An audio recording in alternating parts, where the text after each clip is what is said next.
Sa ngalan ng Ama at ng Anak at ng Espiritu Santo, Amen. ang pagpapala at kapayapaan mula sa Diyos na Ama natin at sa Panginoong Heso Kristo, naway sumainyo. At sumainyo rin.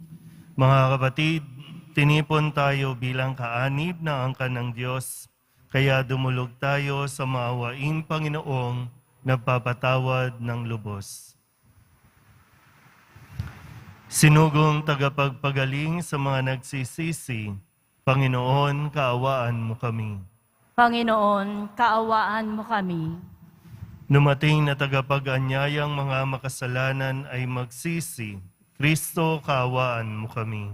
Kristo, kaawaan mo kami. Nakaluklok ka sa kanan ng Diyos Ama para ipamagitan kami. Panginoon, kaawaan mo kami. Panginoon, kaawaan mo kami. Kaawaan tayo na makapangyarihang Diyos, patawarin tayo sa ating mga kasalanan at patnubayan tayo sa buhay na walang hanggan. Amen. Manalangin tayo. Ama naming makapangyarihan, para sa mga nananalig, ikaw ang buhay. Para sa mga nagpapakumbaba, ikaw ang kadakilaan. Para sa mga banal, ikaw ang kapalaran. Paunlakan mo ang aming mga pagluhog upang ang mga nananabik sa mga ipinangako mong kaloob ay laging magkamit ng iyong kasaganaang lubos sa pamamagitan ni Jesucristo kasama ng Espiritu Santo magpasawalang hanggan. Amen. Magsiupo muna po ang lahat. Pagbasa mula sa mga gawa ng mga apostol. Noong mga araw na iyon, lumalago at lumalaganap ang salita ng Diyos. Sina Bernabe at Saulo ay bumalik buhat sa Jerusalem nang maganap na nila ang kanilang tungkulin at isinama si Juan na tinatawag ding Marcos. May mga propeta at mga guro sa simbahan sa Antioquia. Kabilang dito sina Bernabe, Simeon na tinaguroang Negro, Lucio na taga Cirene, Saulo at Manaen, kababata ng tetrarkang si Herodes.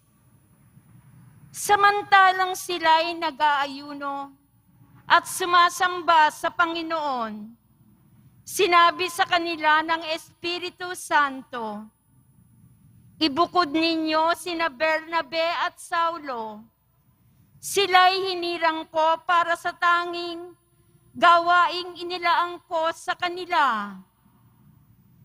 Pagkatapos nilang mag-ayuno at manalangin, ipinatong nila sa dalawa ang kanilang mga kamay at sila'y pinayaon. Kaya't bumaba sa Seleucia sina Bernabe at Saulo na sinugo ng Espiritu Santo at buhat dooy naglayag patungong Chipre. Nang dumating sila sa Salamina, ipinahayag nila ang salita ng Diyos sa mga sinagoga ng mga Hudyo roon. Kasama nila si Juan Marcos bilang katulong. Ang salita ng Diyos. Salamat sa Diyos. Naway magpuri sa iyo ang lahat ng mga tao. Naway magpuri sa iyo ang lahat ng mga tao. O Diyos, pagpalain kami't kahabagan. Kami, Panginooy, iyong kaawaan, upang sa daigdig mabatid ng lahat ang iyong kalooban at ang pagliligtas. Naway magpuri sa iyo ang lahat ng mga tao. Naway purihin ka ng mga nilikha, pagkat matuwid kang humatol sa madla. Ikaw ang patnubay ng lahat ng bansa. Naway magpuri sa iyo ang lahat ng mga tao. Purihin ka nawa ng lahat ng tao. Purihin ka nila sa lahat ng dako. Ang lahat sa ami iyong pinagpala. Naway igalang ka ng lahat ng bansa. Naway magpuri sa iyo ang lahat ng mga tao. Magsitayo po ang lahat.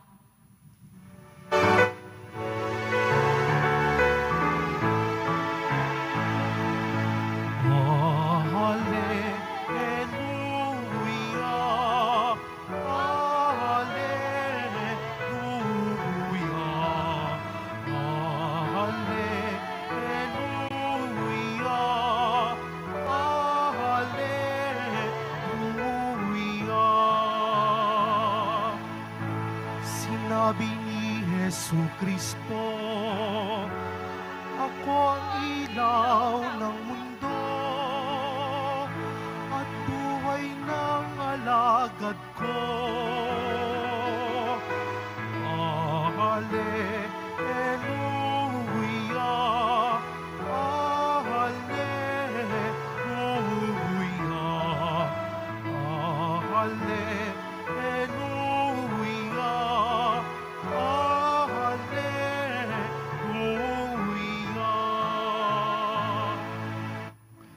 Sumainyo ang Panginoon. At sumaiyo rin. Ang mabuting balita ng Panginoon ayon kay San Juan. Papuri sa iyo, Panginoon. Noong panahong iyon, malakas na sinabi ni Jesus, ang nananalig sa akin ay hindi lamang sa akin nananalig, kundi pati sa nagsugo sa akin. At ang nakakita sa akin ay nakakita sa Kanya. Ako'y naparito bilang ilaw ng sanlibutan upang hindi manatili sa kadiliman ang nananalig sa akin. Kung mapakinggan nino man ang aking mga salita, ngunit hindi niya tuparin ito, hindi ko siya hahatulan. Sapagkat naparito ako, hindi upang hatulan ang sanlibutan, kundi upang iligtas ito. May hahatol sa sino mang magtakwil sa akin at hindi tumanggap sa aking mga salita. Ang salitang ipinahayag ko ang hahatol sa kanya sa huling araw. Sapagkat hindi ako nagsalita sa ganang sarili ko lamang, kundi ang amang nagsugo sa akin ang siyang nag-utos kung ano ang aking sasabihin at ipapahayag. At alam kong ang kanyang utos ay nagbibigay ng buhay na walang hanggan. Kaya't ang ipinasasabi ng Ama ang siya kong sinasabi. Ang mabuting balita ng Panginoon. Pinupuri ka namin, Panginoong Hesukristo. Magsiupo muna po tayong lahat. Isang magandang umaga po sa inyong lahat. Kamusta po ang inyong pakiramdam? Okay? Kailangan tayong maging okay. Gusto ko lang po na pagnilayan natin yung karanasan natin 2 araw nang nakalilipas nang tayo po ay gumanap o gampanan ng ating responsibilidad para sa bayan. Sa mga nanalo, sa mga ibinoto po ninyong nanalo, congratulations. At dapat masaya ka. Mas piliin mo na maging masaya, ha? Nanalo naman eh. Hindi na kinakailangan pang kutyain yung mga natalo. Okay po ba? Doon sa mga natalo, although hindi kasi dapat sabihin na nanalo, natalo, kasi nagdesisyon tayong lahat. At ang hangad natin, naging mabuti at maging mabuti sana, nawa, yung ating desisyon. Dahil kung mayroong nanalo, may natalo, parehong karanasan lang yan. Okay? Pareho lang ang mararanasan natin. Kung ginhawa, salamat. Kung dusa, lahat tayo magdudusa. Walang nanalo, walang natalo. Gusto ko lang pong damayan yung mga tao na labis na nalulungkot ngayon. Hindi po ito usapin na pagki-question kung meron bang anomalya. Hindi na po atin yon. Okay? Hindi na natin trabaho yon. Kundi, bakit maraming nalulungkot? Kasi, pinagninilayan ko, no? Bakit maraming nalulungkot? Sabi, maraming kabataan ang nagkakaroon ng anxieties, ng depression. Kasi lahat tayo, sabihin na natin kabilang ako, no? Ang taas ng ine-expect natin. At lahat tayo gusto natin yun eh. Kasi yung effort, no? Binigay mo ng lahat yung effort, tumulong ka. For the first time, nakita natin yung mga kabataan na talagang nakikilahok. Sa personal kong karanasan, bakit ako nalulungkot? Alam niyo, talagang umabot sa punto na naiiyak pa ako nung nakikita ko yung resulta.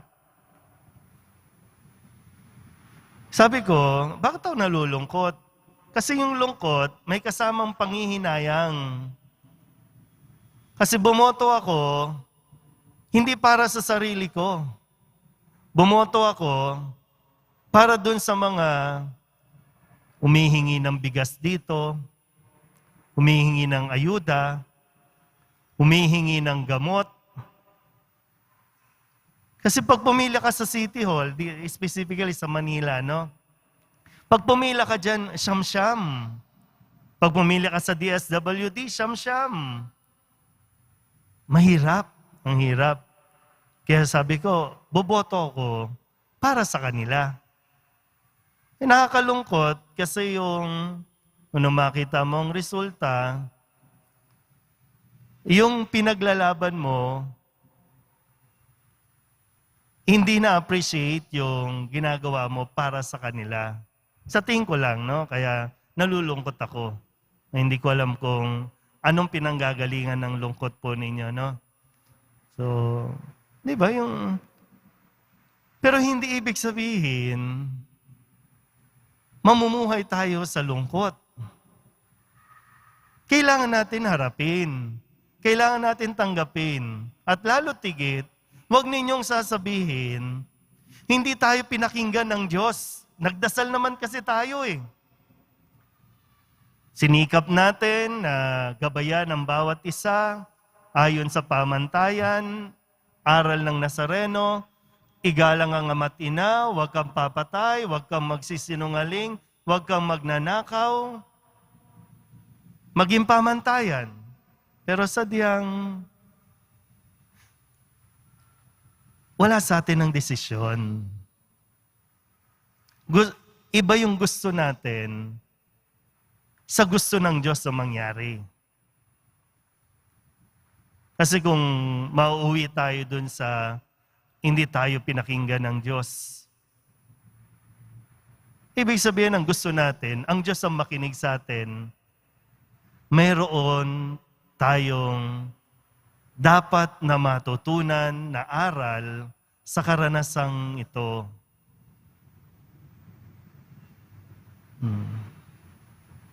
Kasi kung mauwi ka sa depression, talo ka. Talo ka doon. Naibigay na sa atin yung liwanag. Di ba, mayroon nga, no? Ay, hindi na po ito usapin ng hindi po ito pangangampanya. Narinig natin, maganda lang yung no? Liwanag sa dilim. Nandiyan na yan. Naipunla na. So, hindi ibig sabihin na hindi mo nakuha yung gusto mo, wala nang liwanag. Nasa iyo ang liwanag. Hindi pwedeng patayin ng dilim ang liwanag. Sabi dito sa ating ebanghelyo, sabi ni Jesus, ako'y naparito bilang ilaw ng sanlibutan upang hindi manatili sa kadiliman ang nananalig sa akin. Si Kristo ang liwanag. Nasa atin na si Kristo.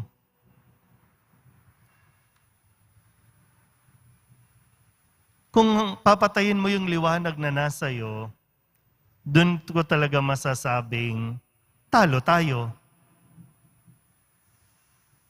Pero kung mananatili, at dapat tayong manatili sa aral, turo, salita ng Poong Nazareno, ang hamon sa atin, manatili ang liwanag sa atin.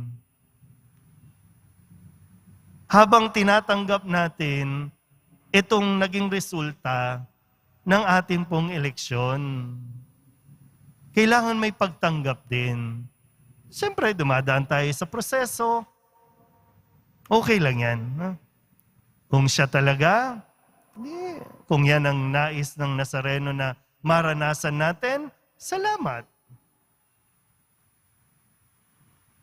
Walang mangyayari kung lagi tayong magwawala, magre-rebelde.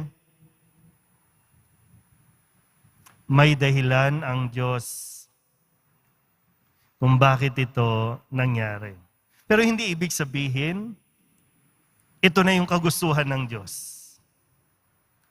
Kailangan pa natin tuklasin yon. Pero may dahilan ang Diyos. Pero sa atin lahat na naririto, ang paanyaya lang sa atin, mula sa ating ebanghelyo, manatili tayo sa liwanag.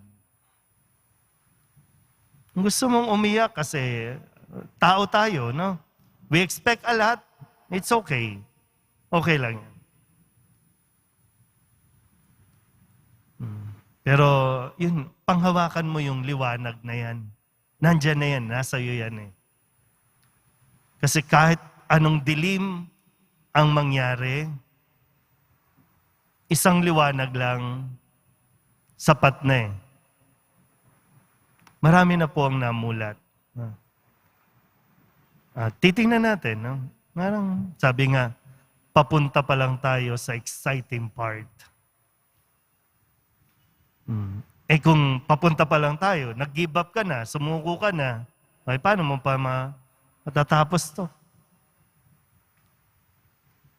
Binigay natin ang dapat, ginawa mo ang dapat, panindigan natin yung katotohanan, sapat na yon.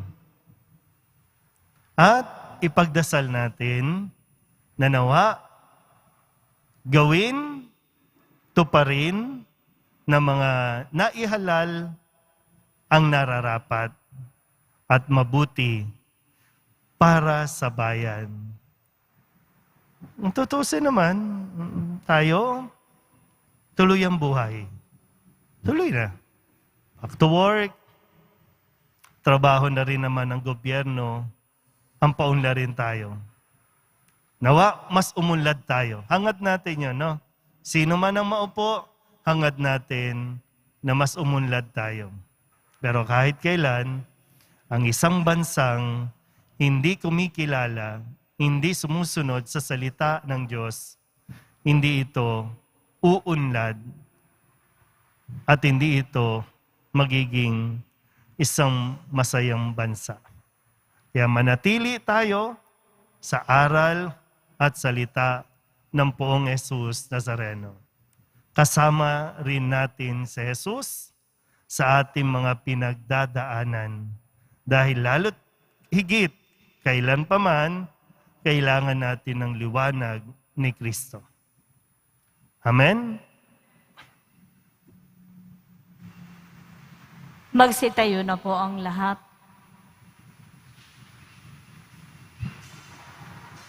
Hindi kailanman niloob ng Diyos na tayo ay mamatay. Nilalang niya tayo upang mabuhay, subalit pinili natin ang kamatayan. Muli tayong pinagkakalooban ng buhay ni Kristo, ating manunubos, kaya lumapit tayo sa ating Ama sa pamamagitan niya. Ang ating pong itutugon, Ama, lumakad nawa kami sa iyong liwanag. Ama, lumakad nawa kami sa iyong liwanag. Ang Santo Papa at mga obispo naway patuloy na magpahayag ng mabuting balita ng muling pagkabuhay ni Kristo. Manalangin tayo. Ama, lumakad nawa kami sa iyong liwanag. Ang mga pinuno ng pamahalaan naway tularan ng habag at kabutihan ni Jesus sa pangangalaga sa maging sa kanyang pinakaabang kapatid. Manalangin tayo. Ama, lumakad nawa kami sa iyong liwanag. Ang mga mamamayan ng mga mahihirap na bansa naway maakit na lupapit kay Jesus na naging isang dukha para sa ating kapakanan. Manalangin tayo. Ama, lumakad nawa kami sa iyong liwanag. Ang mga may sakit at mga may mabibigat na pasanin sa buhay, naway makadama ng katangi-tanging pag-ibig at pangangalaga ng Diyos sa kanila sa pamamagitan ng pagmamalasakit na nagmumula sa kanilang pamilya. Manalangin tayo. Ama, lumakad nawa kami sa iyong liwanag. Ang mga namayapang tapat sa Panginoon, naway itaas sa walang hanggang kaligayahan sa langit. Manalangin tayo. Ama, lumakad nawa kami sa iyong liwanag. Idulog din natin sa Panginoon ang ating mga personal na kahilingan at mga panalangin para sa ating mga pamilya. Ganon din ang lahat ng mga misang pasasalamat, espesyal na intensyon at mga kaluluwa na inihiling na ipagdasal sa misang ito.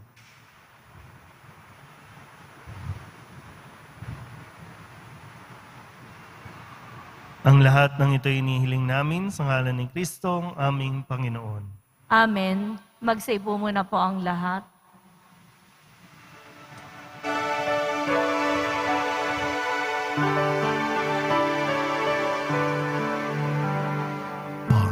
Panginoon, narito ang alay sa iyo, nagmula sa iyong bayang masayang nagsalo, aming sanang mga alay, gawin mong totoo.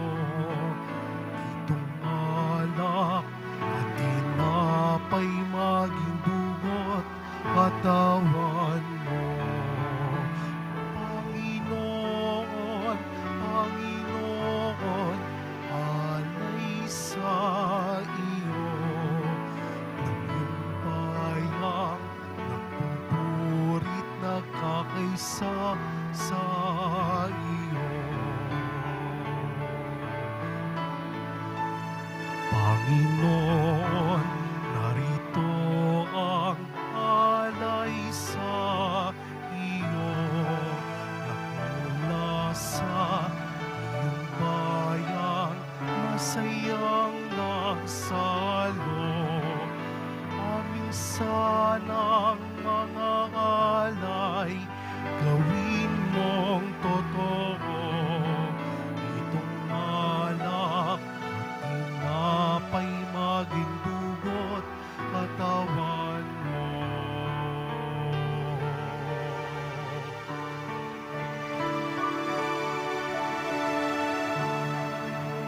Magsitayo na po ang lahat. Manalangin kayo mga kapatid upang paghahain natin ang kalugdan ng Diyos sa mga makapangyarihan.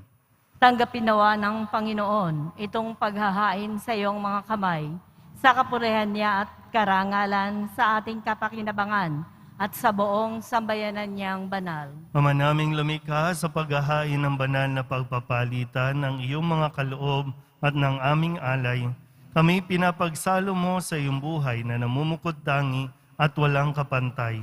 Ipagkaloob mo ang aming pakikinabang sa iyong pakikisamang aming maaasahan ay siya ring umiral sa aming pamumuhay araw-araw sa pamamagitan ni Jesucristo kasama ng Espiritu Santo magpasawalang hanggan. Amen. Sumainyo ang Panginoon. At sumaiyo rin. Itaas sa Diyos ang inyong puso at diwa. Itinaas na namin sa Panginoon. Pasalamatan natin ang Panginoong ating Diyos. Marapat na siya ay pasalamatan. Ama naming makapangyarihan, tunay ngang marapat na ikaw ay aming pasalamatan ngayong ipinagdiriwang ang paghahain ng Mesiyas, ang maamong tupa na tumubos sa aming lahat. Naghahaing walang humpay ang anak mong minamahal upang magkasalo-salo ang tanan sa piging ng iyong buhay. Hindi na mamamatay ang inihain sa krus, ang sa krus ipinakoy, buhay lagi bilang handog.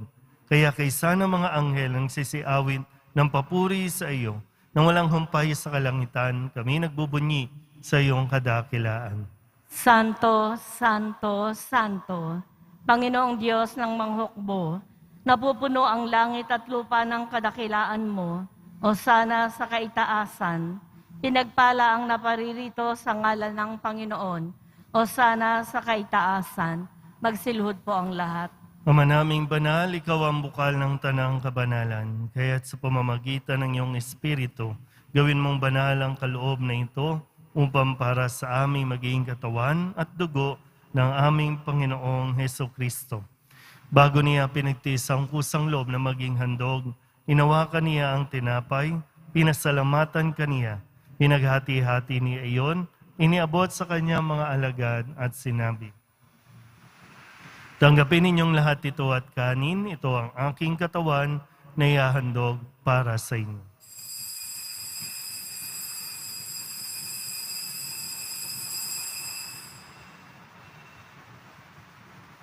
Gayun din naman ang matapos ang hapunan, inawakan niya ang kalis, muli kaniyang pinasalamatan. Iniabot niya ang kalis sa kanyang mga alagan at sinabi, tanggapin ninyong lahat ito at inumin.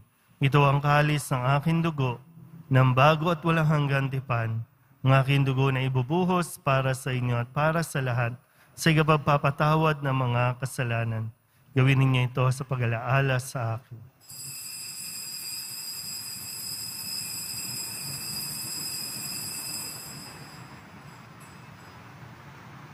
Magsitayo na po ang lahat. Ipagbunyi natin ang misteryo ng pananampalataya.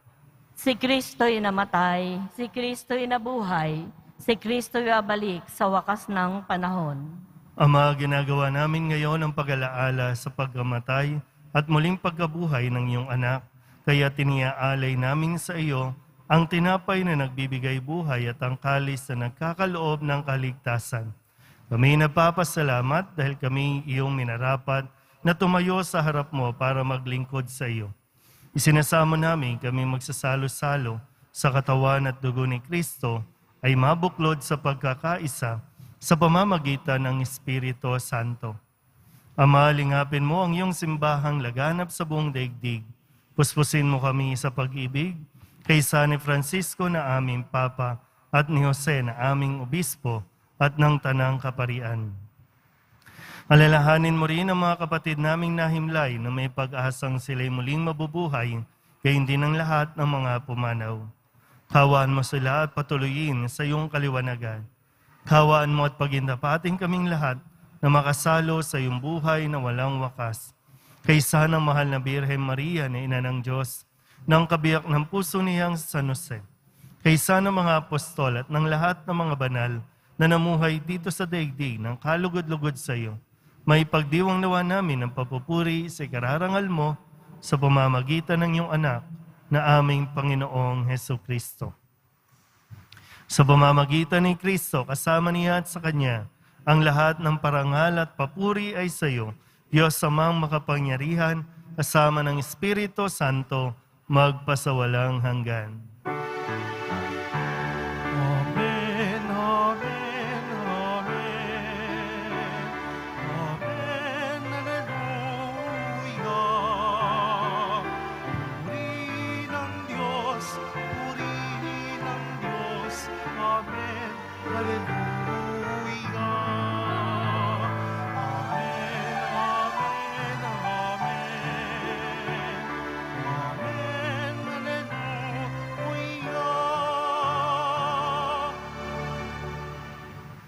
Buong kababaang loob tayong tumawag sa ating Panginoon ng Ama namin. Ama namin, Sa langit ka, sambahin ang ngalan mo, mapasa amin ang kaharian mo, sundin ang loob mo dito sa lupa para nang sa langit. Bigyan mo kami ngayon ng aming kakanin sa araw-araw at patawarin mo kami sa aming mga sala para nang pagpapatawad namin sa nagkakasala sa amin. At huwag mo kaming ipahintulot sa tukso at iadya mo kami sa lahat ng masama. hinihiling namin kami iadya sa lahat ng masama, pagkalooban ng kapayapaan araw-araw, iligtas sa kasalanan at ilayo sa lahat ng kapahamakan, samantalang aming pinananabikan ang dakilang araw ng pagpapahayag ng tagapagligtas naming si Jesucristo. Sapagkat iyo ang kaharian at ang kapangyarihan at ang kapurihan magpakailanman. Amen. Panginoong Jesucristo, sinabi mo sa iyong mga apostol, kapayapaan ang iniiwan ko sa inyo, ang aking kapayapaan ang binibigay ko sa inyo. Tunghayan mo ang aming pananampalataya at huwag ang aming mga pagkakasala. Pagkalooban mo kami ng kapayapaan at pagkakaisa ayon sa iyong kalooban, kasama ng Espiritu Santo, magpasawalang hanggan. Amen. Ang kapayapaan ng Panginoon ay laging sumainyo. At sumaiyo rin. Magbigayan po tayo ng kapayapaan sa isa't isa.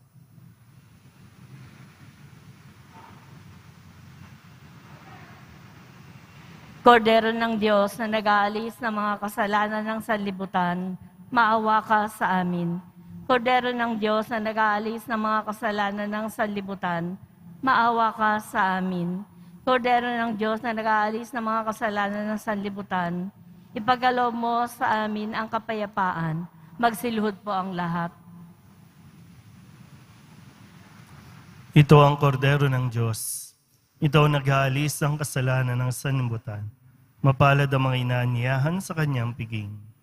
Panginoon, hindi ako karapat-dapat na magpatuloy sa iyo, ngunit sa isang salita mo lamang ay gagaling na ako.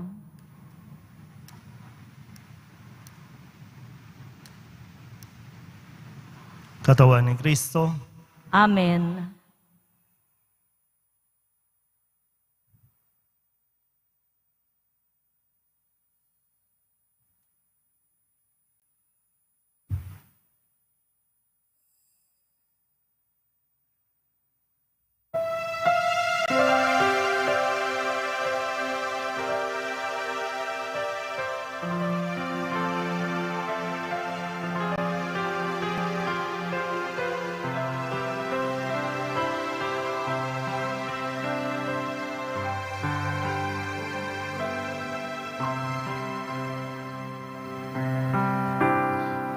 Ang pag-ibig mo, Ama, ang sumindak sa dilim mong kalangitan,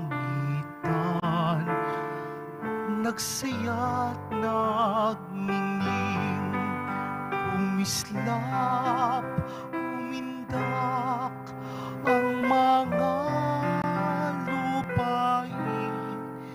Nalikha ang lahat ng mga lupain. Pag-ibig mo, Ama, ay hatid mo sa amin, malaya't matindi, hindi nagmamali.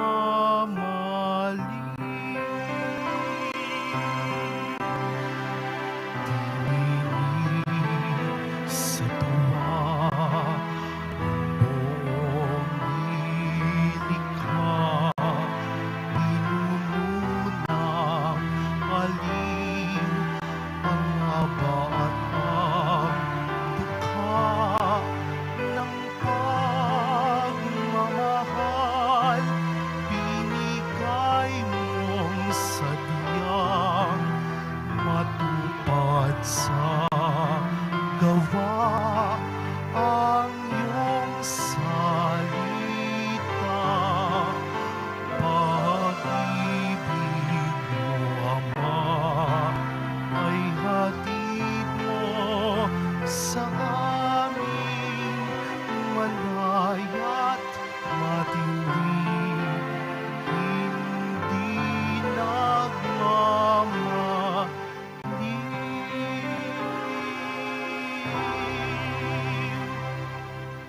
Itayo na po ang lahat. Manalangin tayo. Ama naming mapagmahal, manatili kang kapiling ng iyong sambayanan na ngayoy pinapakinabang mo sa iyong sariling buhay at gawin mong kami pasulong na makahakbang mula sa dati naming pagkamakasalanan patungo sa pagbabagong nagdudulot ng iyong kabutihan sa pamamagitan ni Jesucristo kasama ng Espiritu Santo magpasawalang hanggan. Amen. Sumainyo ang Panginoon. At sumaiyo rin. Manalangin tayo para sa pagbabasbas. Mahal na pong Jesus Nazareno, inihayag mo sa pamamagitan ng krus ang walang maliw na pag-ibig ng Diyos sa sangkatauhan. Pakinggan mo ang kahilingan ng iyong angka na nagsusumamo sa iyo. Makamtanawa nila ang inyong katugunan at tanggapin ang kasagutan na may utang na loob na tinatanaw. Basbasan din po ninyo mga dala-dala nila, mga imahin at dasalan at lahat ng mga may karamdaman. Sa pamamagitan ng bendisyon na ito, naway maalala nila ang mga pangako nila noon sa binyag na ikaw ang kanilang iibigin at paglilingkuran bilang Panginoon magpasawalang hanggan. Amen. At pagpalain kayo ng makapangyarihang Diyos, Ama at Anak at Espiritu Santo. Amen. Mayo kayong taglayang kapayapaan ng poong Jesus Nazareno. Salamat sa Diyos. Magandang araw po.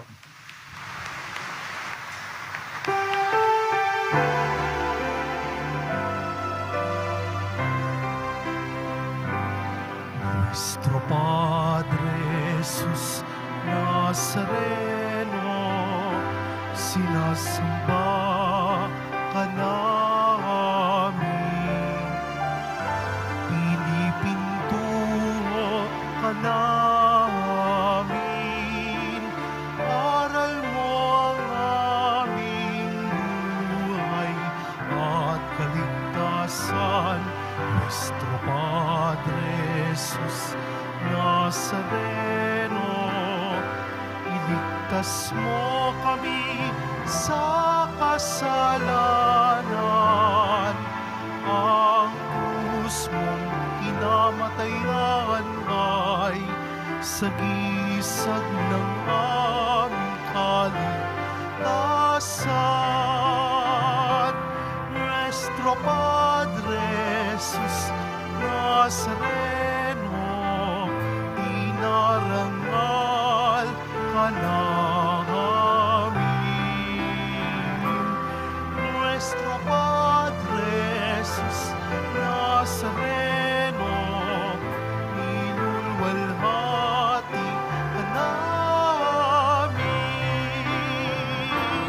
Nuestro Padre Jesus Nazareno, inarangal